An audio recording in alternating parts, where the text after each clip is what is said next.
What is influence? Any goal that you have will require someone to do something different. That's where influence comes in. In this video, I'm going to show you one simple formula that you can apply to any situation to get someone to do what you want. Once you understand this, you'll start to see exactly why people, including yourself, aren't acting and what to do about it. Let's get into it. Understanding and practicing influence is the number one skill for anybody, especially if you're trying to make a difference. If you don't understand influence, you'll keep doing what most people do. More effort, but also more frustrated because you're getting no results. When you understand how behavior actually works and how to influence that, you'll stop guessing, you'll start seeing what's blocking the behavior in yourself and in others. Most people think influence is one of these three things: attention, persuasion, or communication. If you have a big audience, you're influential. If you can convince people, you're influential. And if you say the right things, you're also influential. The thing is, you can have all of the above, but if people don't behave in a new way, you don't actually have influence. When someone says, "Oh, that makes total sense," and then they do absolutely nothing, that's not influence. Because in the end, agreement is not influence. Attention is not influence. Even persuasion is not influence if behavior doesn't change. This is what is influence. Influence is the ability to change human behavior. And that's it. All the things that you think about, whether it's charisma, communication, storytelling, persuasion, attention, those are just tactics for influence. So if influence is about behavior, the real questions become, why aren't people behaving the way that you want them to? It's not usually what you think, because it's not about whether your idea is good or bad, or if you didn't have a goal, or if your intention is not right. It's because something is blocking that behavior. A metaphor I learned from my conversation with Matt Suka from MindWorks is this. Think of the new behavior you want to have as a car moving forward. Now, the car is not going anywhere.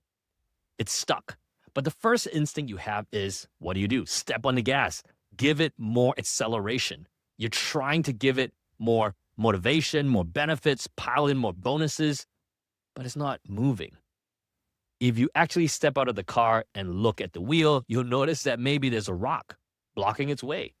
So instead of adding more gas, which is not going to help the situation, you remove the rock. And once you remove the rock, your car will simply roll forward. So here is the formula. Behavior equals less friction and more motivation.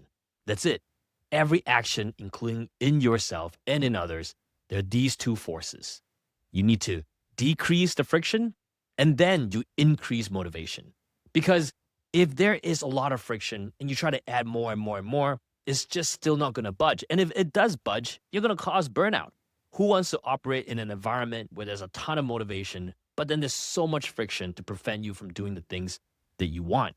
So think about it as, how do you remove friction? And then how do you add motivation? Next, I'll give you two specific examples to see how this works. Let's make this real.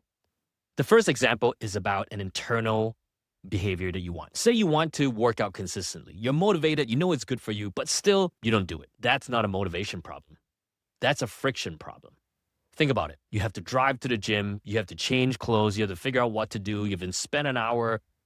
That's a lot. So motivation has to be really high, but in most days, it's not. So instead of trying to be more disciplined to add more to this, how about you reduce friction? How about the night before you lay out your clothes, instead of going to the gym for a 1-hour workout, start with 10 minutes.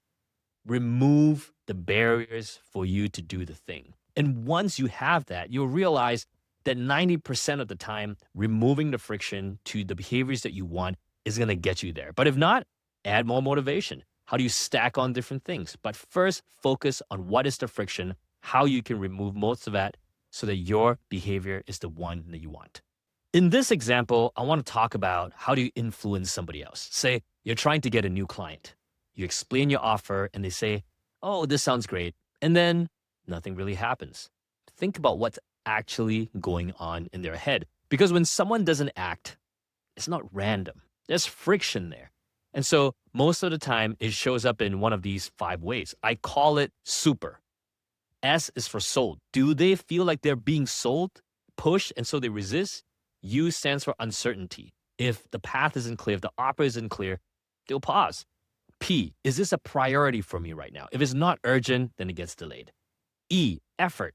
Does it feel like a lot of work? If it does, they'll want to avoid it. And R, is it risky? Does it feel unsafe? So understand that using this super friction, SUPER, always look for those. If the behavior is not what you want, listen, ask questions, understand what is the friction. It's not about whether they need more convincing. What do you need to remove? Don't add, start removing. And now let's go through each one so that you can remove those friction points for that new client. S for sold. They feel like they're being sold to. So what do? You see, whenever you push people, they'll push back. So instead, you offer a small first step. Make it an optional thing. Emphasize autonomy. So you can say this, it's completely up to you. And if you want, we can start a small pilot and see if it makes sense or not. U for uncertainty. They don't know what's going on. They're not clear about what's the offer and what happens next. So map it out very clearly for them. You can say something like this. Here's exactly what happens after you say yes. First we do X, then Y, then in 2 weeks you see Z. P is priority. They don't feel like it's a priority and it's not urgent. So what you can do is help tie it to something that's unresolved. Say something like, if you don't do this, you'll probably miss this amount of revenue. Or you can ask them, why does it feel like a priority? E for effort. If they feel like it's a lot of work, they might want to avoid it. So clarify the time commitment, help them reduce the perceived workload. Maybe you say something like, it'll only take you 2 hours on your end and the rest we can handle. For R, this is about risk. How can you help them reduce that risk? You can say things like, if it doesn't deliver what we outline, we'll extend the work or refund you completely. Help them with a guarantee. So in the end, look for these friction points, SUPER, and if it shows up, remove them. Help them by taking away the barrier for them moving forward. They probably don't need more convincing. They just need fewer reasons to not do what you want them to do. This applies to every situation, whether it's influencing others or influencing yourself. Behavior equals less friction and more motivation. Always start by removing what's in the way. That's, in the end, influence, the ability to change human behavior. And if you want to go deeper into how to actually apply this, I put together a free 7-day course on influencing human behavior called the Behavioring Blueprint. It goes through 6 core behavioral truths and 5 levers, as well as 65 different proven methods. If you really like this and understand that influence is key, you have to check out my conversation with Dr. Robert Cialdini. He is the author of Influence and multiple other books about the science of persuasion. And in that episode, he talks about how he received a $700,000 gift based on one of his principles. If you're watching this on YouTube, just click on the link.